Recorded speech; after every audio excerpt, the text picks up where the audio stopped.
يا مساء الجمال عليكم من فلوق اليوم. كيفكم؟ شخباركم؟ طبعا اليوم بادئ الفلوق مرة متأخر، الساعة 8 المساء. طبعا ما عليكم يا جماعة من الديسكو اللي هنا في الغرفة.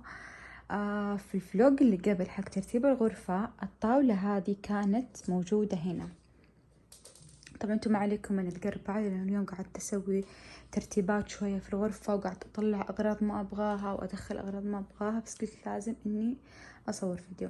المهم فالطاولة هذه خليتها هنا عند الشباك. أفكر ما أدري لو ممكن أحط ستارة بيضة من هنا أو لا. فأنتوا شوفوا كيف إيش تحسوا الأحلى وقولوا لي. المهم إن اليوم راح أعمل معاكم أجمل سكراب للشفايف، سكراب الشتاء.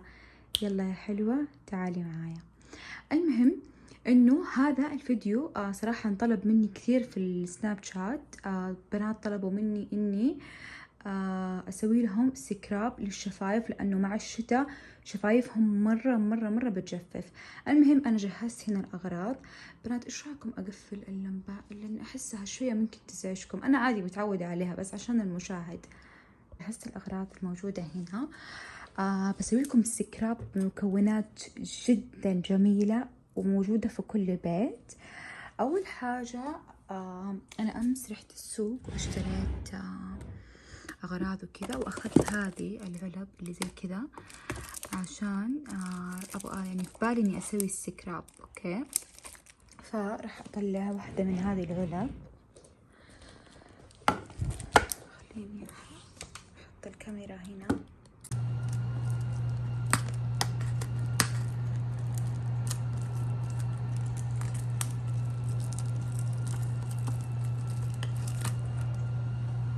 طيب فكيت العلبة. طيب هذه بس راح أزبطها هنا.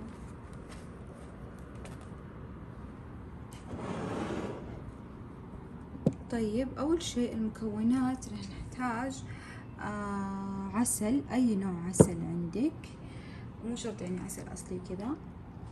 رايم العسل جاء على يدي وقاعدة أمصه. وراح نحتاج سكر، وراح نحتاج عكر فاسي. أهم شيء العكر الفاسي يكون أصلي. وراح نحتاج زيت، أهم شيء زيت زيتون الأصلي، هذا زيت الزيتون الأصلي. وراح نحتاج زيت جوز الهند. طبعا عشان مرة اليوم عندنا برد في جدة، فتخيلوا إنه الزيت شوفوا كيف صاير بارد. المهم إنه أنا شوفوا الزيوت أنتوا تختاروا الزيت اللي أنتوا تبغوه، لكن أنا لأني مرة أحب زيت جوز الهند وزيت الزيتون في الشفايف، أحسهم مرة قويين في الترطيب، فراح أستخدمهم في شفايفي. المهم راح نحطها هنا. بسم الله، راح نبدأ. أوكي، راح نجيب علبة عادية وراح نحط. بسم الله.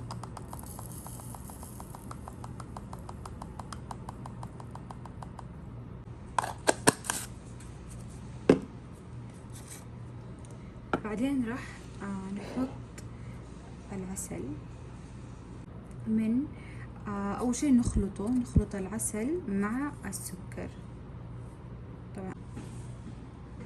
طيب الحين خلطنا زيت الزيتون مع السكر، بس بمسح شوية.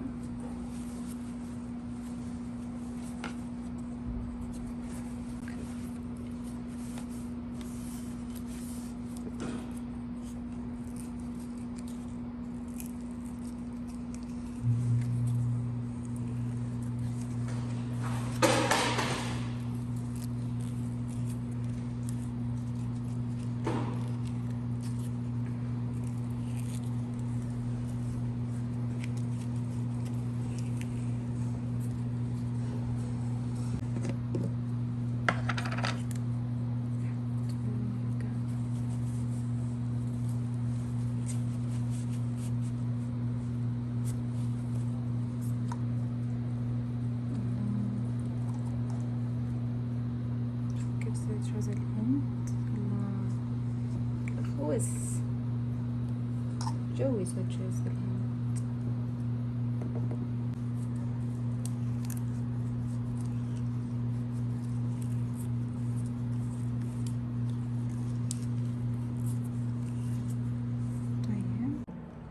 يا مساء الخير، الحين رجعت لكم بمرطب الشفايف. طبعا احنا خلصنا السكراب الشفايف مع بعض.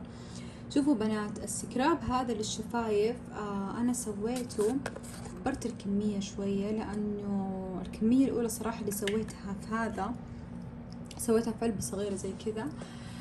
للأمانة كان السكر قليل ومكونات كثيرة فما زبط معايا، بس كبرت الكمية وكبرت كمية الزيت وكبرت كمية العسل شوية، وكثرت سكر وخلطتها مع بعض كلها بيدي. وزي ما انتم شايفين سكراب يكفيكي أكثر من شهر. طيب فالحين راح أسوي معاكم المرطب للشفايف. راح نحتاج فازلين، أي فازلين، وراح نحتاج فيكس، راح نحتاج شوية من العكر الفاسي، وراح نحتاج روج قديم ناشف ما تبغيه. أنا عندي هذا اللون. طيب الحين جبت هنا حمام مريم، راح نولع الشمعة. بسم الله.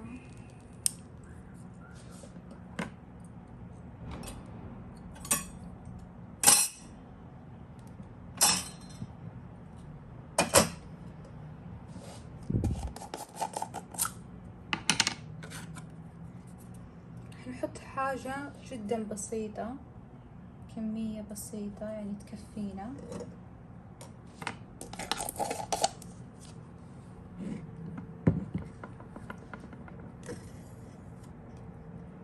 فيكس يفتح الشفايف ويخليها وردية، يعني تفتيح على وردي. هنا كأنه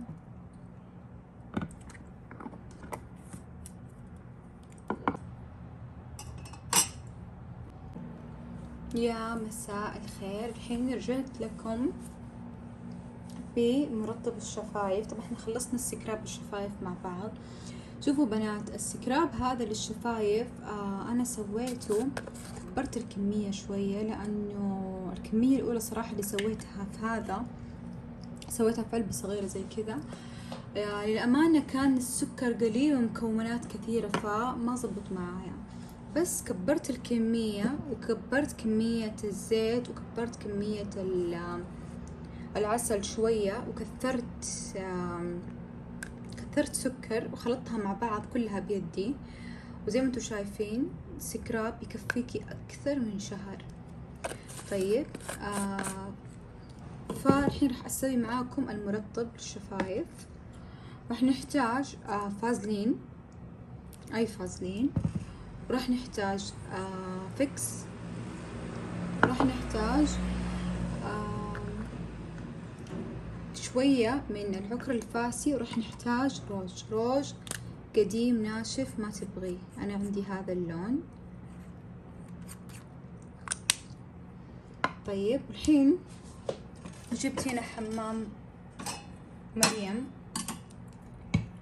راح نولع الشمعة. بسم الله.